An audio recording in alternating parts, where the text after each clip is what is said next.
नवी मुंबईकरांसाठी खुश खबर। नवी मुंबईकरांसाठी आता पाणी कपात जी होती ती रद्द करण्यात आली आहे। मुसळधार पावसामुळे मोरबे धरणात 74% पाणी साठा।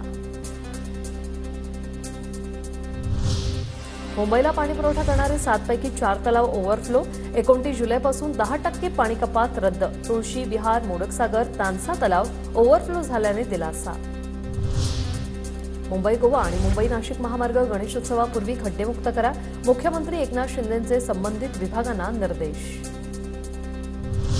मुंबईचा ऐतिहासिक सायन पूल पाडणार। 1 ऑगस्टपासून पुलावरील वाहतूक बंद, तर 2 वर्षात नवीन पुलाची उभारणी करण्यात येणार।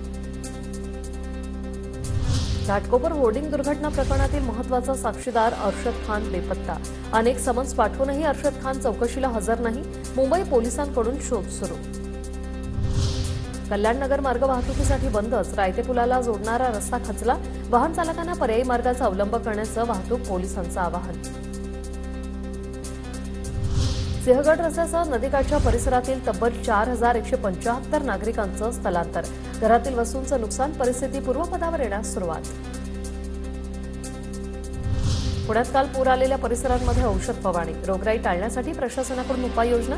पुरानंतर परिसरात चिखल आणि घाणीचं साम्राज्य। पुण्याचा पाणी प्रश्न मिटला। खडकवासला धरण साखळीत दमदार पाऊस। पुढील 3 महिने पुरेल इतका पाणीसाठा एकाच दिवसात जमा।